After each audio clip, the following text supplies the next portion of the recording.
everyone, welcome to another episode of Live Lunch. It's double date time. This is not a double date. It is. It's implying that we're on a date as well. Wow, what's wrong with that? Let's not unpack that. Answer that question right now. It's a different topic. Welcome along. We're in our Your People series. We are nearly finished Your People. We've only got a few weeks left. 2 weeks. 2 more weeks after this week. Thanks for joining us once again. We are here with Stephen and Emma. And we are talking about the topic of marriage. Joel preached on Sunday about that. And do you want to give a summary of it? Or should I give a summary of it? We didn't really Joel preached from Ephesians chapter 5. And we looked at how a marriage... we looked at how the marriage shows the gospel. And we looked at how relationships, and especially worked out through marriage, is a depiction of Jesus and the church. And then we did talk about some tricky relational dynamics between husbands and wives, which we're looking forward to unpacking with Stephen and Emma Dawson, who are a couple. We are. Welcome to you. Tell us about yourselves. How'd you get together?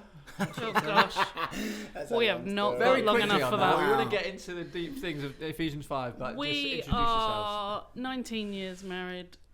We've been going out for 25. I first kissed you on the 26th of October, 1997. To a Backstreet Boys song. Which one? Backstreet's back. Backstreet's back. All right. All right. Every time you hear that song now, Then you think of us you kissing. Yeah, go for it. Carry on. We've got 6 kids and A dog. a dog. And we met because I was really good friends with his older brother. Because there's a slight age difference. Tiny. Between the two of you? Yes. Okay. The Brilliant. maturity We won't go into that. comes across quite... Stephen, you work full time for the church, elder. Yep. Emma, what do you do? I am a mother to 6 and I am a PA. Great. And we work together as well, don't we? So Well- we exchange emails now and then. If you need your garden Need landscaped, your garden, landscapes Please in contact any way, Kingdom please Landscapes. contact me or you. Brilliant. Let's get into the topic of marriage, because one of the things we really want to do in this conversation on Live Lunch is really get into some of the practicalities of what it looks like in real life. We talk often very big picture on Sunday to serve people and to introduce some of these themes. But I know, one of the things that Joel talked on Sunday was about marriage being a battleground, which sounds very severe. What do you understand that to mean? And what does that look like? How does that play out in your I realised we talked about it earlier. Oh yeah, what are the battles we have in our marriage? But that wasn't Joel's point. Joel was like, you have to fight for marriage because it's tough. I thought we were going to list our battles and then people could write in and say what to help. He said it was hard work. It's hard work. Yeah. Well, his might be. I think you have to work at marriage. I think it's not something you can lazily walk into. I think he said a phrase about that, just kind of expecting it to be a healthy marriage, expecting it to be plain sailing. Yeah, drifting into it, that was right. And I think marriage is such a symbol of the gospel that, of course, the enemy is just going to use it as a bit of a battleground. I do think battleground is a good phrase for it, I think. Yeah. I think one of us is quite hard to live with. At least one of us. It is hard work. I think we're going through 19 years. There have been years where it was blissful. Our first year, I was a student, and Emma really struggled to get a job. So we had lots of time together and it was lots of fun. There's other times where the pressures of life, or you change a bit and just trying to adjust to one another, that kind of stuff. There are moments where it does feel like you've got to fight for it. It's not all romance and flowers and easy life, is it? I don't like flowers. You don't like flowers, yeah, it's true. Previously documented in another preacher thing. Yeah, it is, yeah. What do I like? Earrings. 10 years into marriage before I found that out. Yeah, but it is hard work. And bizarrely, I think we have to contend for the gospel, and actually the symbol for the gospel, you have to contend for marriage. Yeah. But also joyful as well. Definitely. You've been married 19 years. Yeah. Still happy with it? Heck yeah. Yeah, Best decision of my life. Oh. Definitely. Yeah, one of mine too. We do have a lot of fun. I think in terms of I think just life's battles as well as marriage battles. If you want to just cultivate a friendship that genuinely has joy. We definitely laugh at things too soon. That would be something like too soon to laugh about that yet. Even our arguments, they're reference points now for humour. And I think just not all of them yet. try and take this sting out of things. We just keep joy and laughter right in the midst of it, don't we? Yeah. I mean, how old were you when you got married? I was just 21, and Emma was a little bit older. I was a little bit older. Yeah, which in and of itself is just. I mean, we were talking about it a bit last week. The sort of the countercultural, like, don't mess around, just get married. Yeah. And I guess you guys are an example of that. And you got married, and with an intention of staying together for life. Yeah. And doing all of life's journeys together. And I just want to sort of state that and say, it's great and it does work and it's a positive thing. And sometimes we can maybe feel like we need to apologise for marriage, or like, oh, marriage, it doesn't get there's not a lot of great PR about marriage. When we hear about marriage in the news or whatever, it's about people who have broke up or married, that sort of thing. We don't hear stories of people staying together. And there are many marriages of people in our church that have been married many times longer than you guys. I think we're in a privileged position of both coming from happily married Christian parents as well. I think that's set an example to us, and that's not what everyone has either. Yeah. And within the church, I think you're right.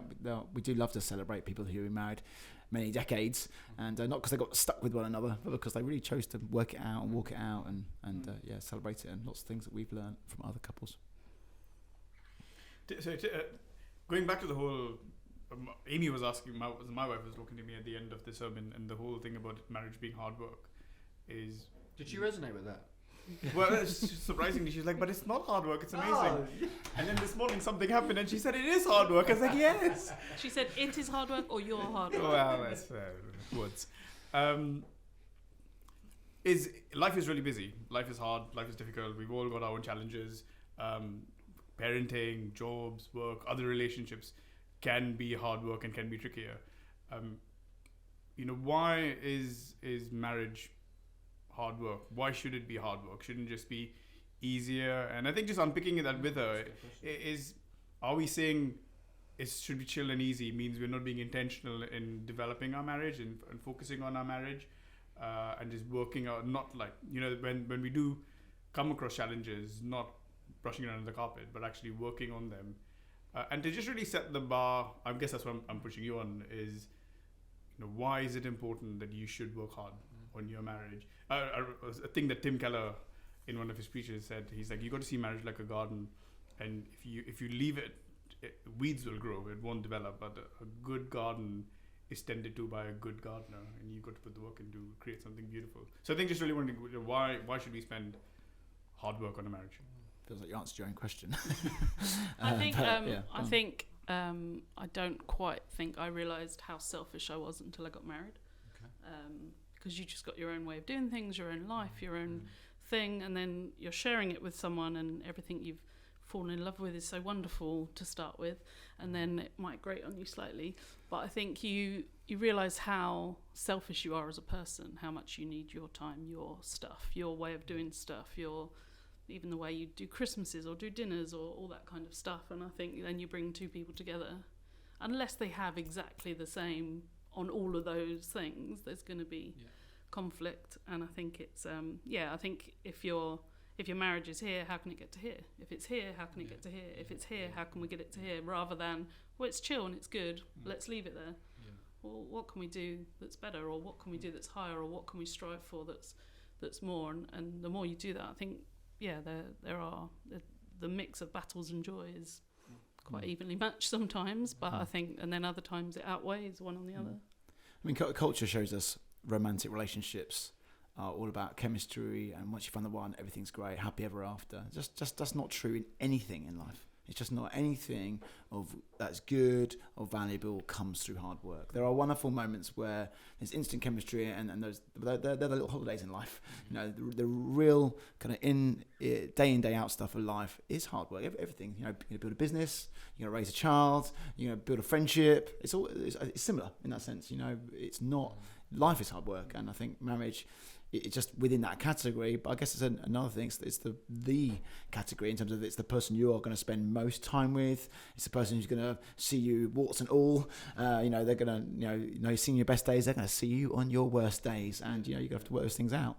And I think the relationships that we are closest with and spend more time with, we allow ourselves to be their worst version as well. Right. There are sometimes people like, you wouldn't have spoken to me like that if we were other people type thing, or I wouldn't have acted like that if I knew there's someone else in the house. I'd be embarrassed to be like that. But somehow behind closed doors in your own marriage, you get comfortable and you say that's not okay. And there is a certain of letting down your barriers just when you're by yourselves, but hopefully in a good way, not the bad kind. Yeah. As much as we want to celebrate and hold up Christian marriage, you don't have to be a Christian to have a good marriage and a healthy marriage, and even a long-term marriage as well.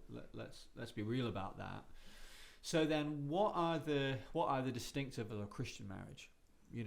What are the things maybe from your marriage specifically? Okay, this is how we display the gospel to one another. This is how it makes a difference that we are Christian. We want to do it Jesus' way. Yeah. In your marriage. I just having read C.S. Lewis this morning.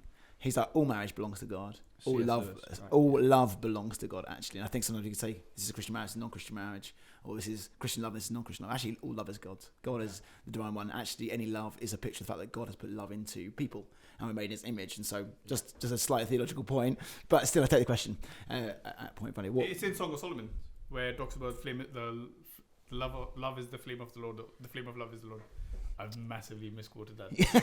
That may or may not be in the Bible. Who knows? Please check for yourself. But the question still stands. What makes a Christian marriage different? I guess that is the crux of what Joel was looking at on Sunday in terms of looking at how does Christ and the church relate to one another.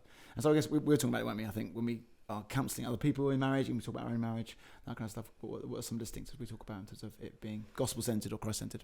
Yeah, so I think we never use fair language. Well, you've done this, so I get this, or I've done this, so you get this, or you didn't get this, so I don't get that. We've never liked that if we've seen it, and it's just not been. It's not gospel. The gospel isn't fair. Yeah. Fair is that we all get to suffer away from Jesus. That's fair, but we don't get fair. We get abounding love. We get grace. We get mercy. We get forgiveness. We get joy. And if our marriage is to represent the gospel, then we need to be laying our life down for one another. And I think one of our favourite words is selfless rather than selfish. So we try not to parent fair. We try and treat them well, but we don't. Each kid's different, and I think if we just do fair, it will come apart really, really quickly. And so we don't use that language. We wouldn't say, "Oh, you've been unfair." We might use language like, "I'd love you to lean in," or "I need you to absorb in this situation," or "I just need kindness right now." We'd use that phrasing. We wouldn't necessarily say, "You've been unfair," or "This feels unfair." It's just we wouldn't use that kind of language. Yeah. Anything else? Yeah, I think that's. I think when we consider, what is Jesus calling us to in this? I think with all our lives, we want to worship him, and I want to worship him with this most vital relationship. And so, how can I express love to Emma?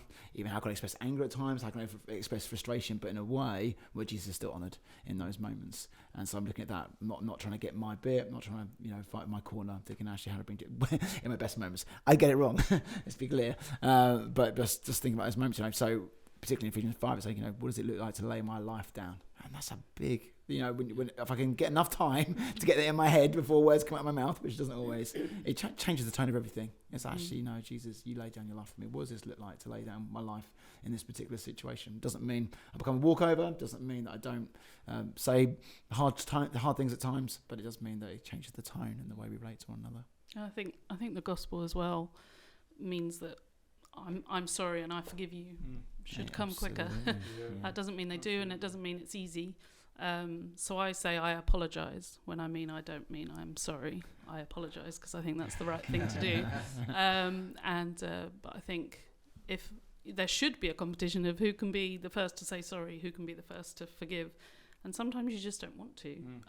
But if we're looking at the gospel and how quick Jesus forgives us, and I always say to my kids that he forgives as quick as a click or quick as a flick, and so that we need to be modelling that. And so even if I think we're not feeling it, that's definitely the language. I'd like to say sometimes sorry when I'm ready, or I'm not quite ready, but I know there's forgiveness. So we use that language a lot, even if it's to bring each other up or to bring ourselves up, or because at home there's 6 people watching what forgiveness and sorry looks like quickly. I think the thing I find the most helpful is if we know that marriage is from the Lord, and if we know that these are the commands that God gives us, especially the ones in Ephesians, which Joel looked at, we've got to trust that He will strengthen us to do those as well. Mm. And so, at the heart of Christian marriage is God Himself and Him being with us. And I know if I didn't have the power of the Holy Spirit in me, forgiving would be next to impossible. And even I think even laying down my life, and I'm a terribly selfish person, and laying down my life and apologizing even when I feel wronged would be next to impossible for me. And so I think there's definitely really good Christian principles. I think we mustn't neglect the power of the Holy Spirit and the power of God in enabling us to love and lay our lives down and to submit to one another. Yeah, I think a Christian marriage, when I know that I'm loving God and knowing His love, the other relationships in my life are easier. It's easier to know love and to give love in those points. And so that's, just staying close to Him, and so our biggest encouragement to each other all the time is, are you getting time with Jesus? How can I help you get time with Jesus? It's because I know, actually, this is better for me. I know everyone's getting time with Jesus. I know I'm going to get better loved when she loves Him more. Yeah. And What I'm hearing from you is like a cultural thing. It's like you're trying to create a culture in your household, in your marriage, that reflects the gospel. So I'm hearing you said there about there's certain words you say and don't say, not thinking in terms of fair and that sort of thing, and that sort of fighting against a sense of entitlement. And are there other, and you talked about forgiveness, that was the other thing, like trying to be quick to forgive. Are there other practices that you sort of do? I mean, I'm just thinking, perhaps a couple who have been recently married, and they're trying to what can we do? What can we establish? What habits can we have as a married couple that are going to help create a healthy gospel culture in our marriage? Are the things that you would suggest to them? I think probably, although it's a negative, learning to argue well. So there's some things that we just can't do that I think other marriages can do. We can't have a blazing shouting row because I'll just cry. And so that I think we learnt that quite early on. That whereas I think other people can kind of have those kind of quite loud arguments, and it's okay. But on the flip side, I think especially the first few years of marriage, I just would shut down then. Okay, I'll just go quiet because that's submissive, or that's being quiet, and that's loving you. And it wasn't actually. So I think for newlyweds or people looking to get married, it's finding out from marriages that you see and respect, what do you do? What rules of engagement have you got? What words do you use? And so, I think even recently we found the word absorb, haven't we?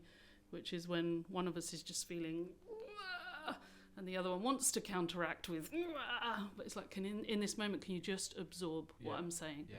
So it's just a listen, okay, and we might come back to that another time. Yeah. But I think that's there's a humility knowing, hey, I'm probably not saying this right now. Yeah. And the rules of engagement mean that's probably not okay, but just accept the fact that I'm not doing okay. But that's been helpful in the last year, hasn't it? Just absorb. I think being in lockdown with 8 people it's wonderful. We had built-in community, but it means they were always there all the time. So there were quite a few moments where it was like, hey, let's absorb, let's go back later. Yeah, rules of engagement. Early on in our marriage, I think just deciding there's just no-go areas. There's things you can't take back what you say. The wonderful thing is the gospel means you can always forgive, but once it's out there, once you've said that thing and you know each other better than anyone knows you, you know the best things about them, you know the worst things about them, but you start naming those worst things, you got to start taking off those layers. You can't put that stuff back on. That's hurt, that's deep. And I think we chose very early on that we don't know those areas. But everything's like, I'm not saying things that's going to cut you down, and similarly, we're just going to make sure it's generally a place where we can build up. Yeah.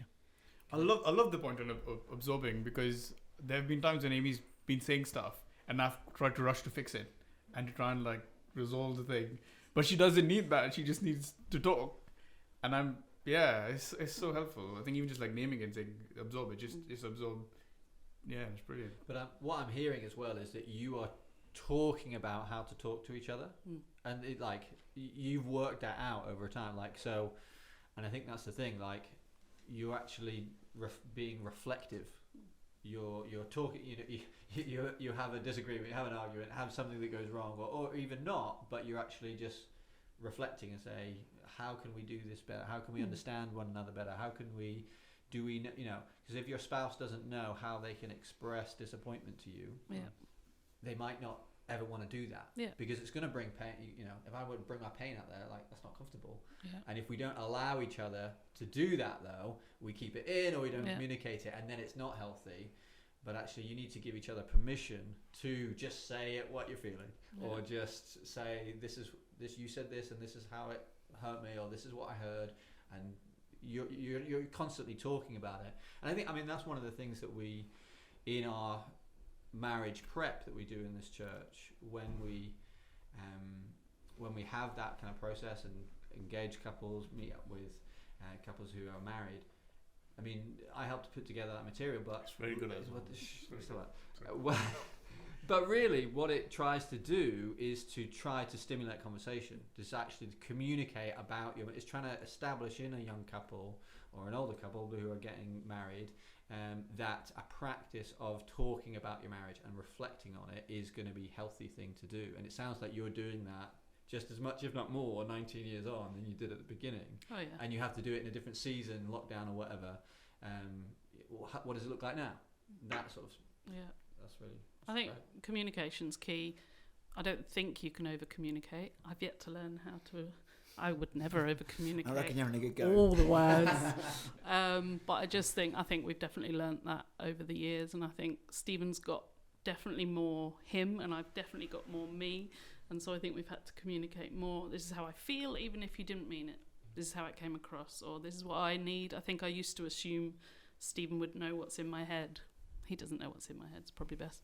But I think assuming that he knows what I need to communicate didn't help. Whereas, as soon as I started saying, I feel this and I need this and I want this, even if it's European holiday destinations, that was something I added into our marriage. So I think we've tried to get better at that kind of communication. That's super good. Let's change gear. Go for it. Because there's something I want to get to. Are we going in reverse? No. Unless you drive an automatic car, and then you don't have to change gears. Well, one of the things that Joel also touched on, and is referenced in the passage, and it's good for us to discuss here, would be the verses to do with husband, lay down your life for your wife. Wife, submit to your husband. That, as Joel mentioned on Sunday, is jarring thing to say. There's all sorts of connotations around submission and unpleasantness of that. I guess I'm asking you, as a married couple of 19 years and of standing in this church, when we come to those verses, what do we want people to hear about that? Especially, I'm thinking particularly if people are maybe not so familiar with, like Christian people, but not so familiar with their Bibles, or coming to that verse, or whether they're married or not. That can be an aspect of the Christian part of what it means Christian marriage. That wives submit to your husband. What are we supposed to hear from that? What are we supposed to understand? What are we not supposed to hear? And help us with that. Do you go first? Yes, I will go first. Either way. Either way, it's totally fine. I think I hated the word submission when I got married, and for a good few years until I understood it. Okay. And so I think it wasn't really growing in marriage or in response to what Stephen did. I think the closer I got to Jesus and realised how he submitted to the Father, and if he hadn't have submitted to the Father, if he hadn't have gone to the cross, none of this would be worth anything. I wouldn't be saved. I wouldn't be a Christian. I wouldn't know of his love. And I think I learnt what submission is from Jesus laying down his life, from Jesus submitting to the Father. But I think for the first few years when I didn't know that, and when I wasn't as close to Jesus, hopefully I'm closer now, I didn't like the word, and I don't like the word now when it's used in the wrong way. But I think we had to talk that out. We had to work out what that meant for us. We had to ask other older Christians that have been married longer, what's this verse about? And then I think the more you realise it's, well, I love you, I want to lay my life down for you, I love you, I want to submit to you, I think the more we've kind of worked at, like everything we've already said, the more we've kind of worked at gospel focused, what would Jesus do, how would Jesus respond, then it's not shocking, it's beautiful when it's done in a gospel way. So I guess what I'm hearing from that is, the Apostle Paul is writing this letter to the Ephesians, and he's presenting this as a good thing, He's saying this is good. This is secret to healthy marriage. And you're kind of saying, well, if I read this verse and it doesn't sound good to me, then there's probably something I'm not understanding about what the Bible is saying with this word, or I'm understanding something out, bringing something from elsewhere about this word to the Bible. And what you did there, actually press in. You press in to better understand. When the Bible uses this word, what does it actually mean? Where's my reference point in that? And you're saying you can't just go, Jesus. oh, I don't like that. Yeah. You've got, well, why is it in there? What does it mean? What's the gospel? And it's interesting, so I'll let you say something in a second, Stephen, but because in that passage it talks about, and John mentioned it on Sunday as well, the days are evil. It's talking about actually a cultural understanding of these things, of how to live, of marriage. Without God, it's not just not quite right. It's actually evil. It's actually unhealthy, and that's probably what we're all influenced by. The cultural ideas about these things that are just going to be unhelpful, unconstructive, and we need to redefine some of these terms. But yeah, for you, Stephen, what? I think when it there is a context in terms of when people hear it as well. I think people think 1950s housewife who stays at home, brings pipe and slippers to the husband as they walk through the door, and just says yes sir, no sir.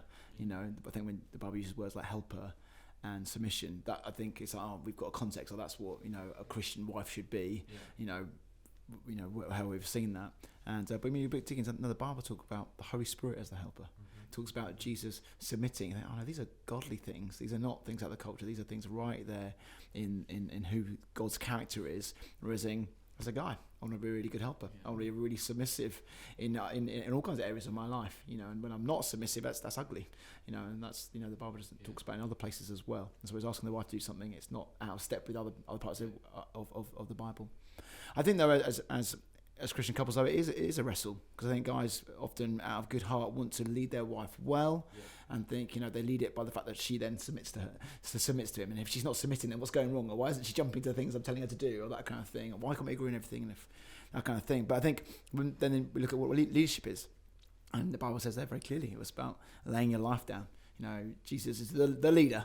So what does he do? Well, he washes his disciples' feet. Servant leadership. He's a servant leadership, absolutely. And that's what it looks like. And I think we talked already about, it's about setting a culture for your home. It's not thinking, okay, it's not about individual decisions. Occasionally it is. I can think of one decision in our marriage where I eventually had to say, you know what, I think I've just, as the guy here, just got to make a decision because we come to deadlock. But most of the time it's about, I'm going to set the culture. I want to keep leading us to Jesus. I want to keep leading us in love, leading us in integrity, and those kinds of things, as opposed to looking like I'm the decision maker and we bow.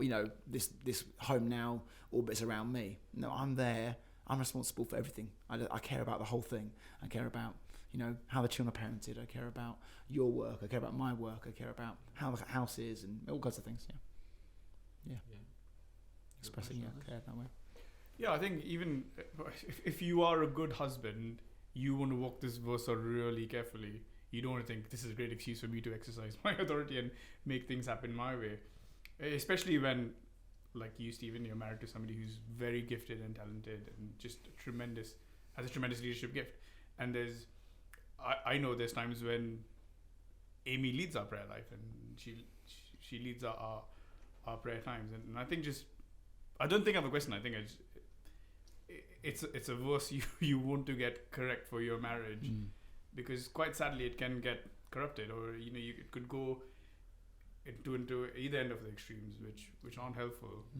And so I think it's important for us to wrestle with and understand how to lead on something doesn't mean you've got to be the best at everything. Yeah, absolutely. There's plenty of things in our house that Emma is better at. I look to her and she's here in lots of ways and in all kinds of areas. And I think, I want some of that. I want to know what that looks like. And it's about stewarding our home and stewarding our giftings, And I think similar to what we were talking about a minute ago in terms of you guys having that practice of reflecting on your marriage and talking about how to talk to one another, talking about how this dynamic plays out. Like if the scripture is saying, which it does, clearly the husband is the head. But okay, what does that look like? What and even for a husband asking their wife, how can I serve you with my leadership, and how can I, where are the danger areas that my leadership might be applied in a bad way that's not going to be helpful? I mean, because there's so many parallels, isn't there, between leading in the home and leading in church as well, and as an elder of this church, I called to lead in this context. But what my leadership wants to be about is, I'm going to tell you the truth. I'm going to try and shape you, but that's for your flourishing, not for your suppression. And I think sometimes when we think of submitting, we think of it it means I'm inferior, and actually by becoming more submitted, I become less of myself and more of squashed down. And actually, the gospel shape of it is actually, yes, there is submission. You submit. You die to yourself. You choose the marriage more than yourself. But actually, you, in doing that, that's the gospel way. You become more. You flourish, and that's what Paul is trying to describe. If you're both submitting, then you should be becoming more like Jesus. Yeah. If you're both submitting to the good of the marriage and a gospel marriage, then it should look a bit more like Jesus. Long way to go, but Getting there. Not what you will be, but better than you were. That's what Christian life, isn't it? What a note to finish on. Should we finish there? I feel like there's so much more we can talk about. There's so much more we can learn from you as well, because I think you're no, that's it. a good husband. That's it. And I'm done now. Okay, well, what's coming up next week? Do you remember? It's your Your neighbour. neighbour. We are in our gift campaign. Yes, it's our through big November. one. You're preaching. All the site leaders are this week. Yes, I was correct. I was wrong. You're preaching in New England, I but will the be. site leaders are preaching at the sites, and we preach. And your neighbour, it's the big moment of our giving campaign. Right across November, we've been talking about raising money to serve people, the vulnerable and the needy within our community, helping people out of poverty. We've been looking at our food banks and just some of the projects and initiatives that we are involved with to help people out of poverty. And so this Sunday, across all our sites, we are having we're taking an offering. Yeah. And people are bringing their money, and people are bringing food. So in our kids' work, we've been talking to the kids about some of the food needs that we have for our food banks, and so we've been encouraged to bring food, which is going to be chaos and it's going to be fun and it's going to be crazy, and people are going to be lobbing tin cans of food at Stephen, at the preacher. Take Not out led by tomatoes. me. So yeah, that's happening Look this forward to Sunday. that. So yep, see you next Sunday, and see you soon. Thanks, guys. Bye bye. Thanks for being with us, Stephen and Emma. You're very welcome. Yeah. Thanks for the sushi.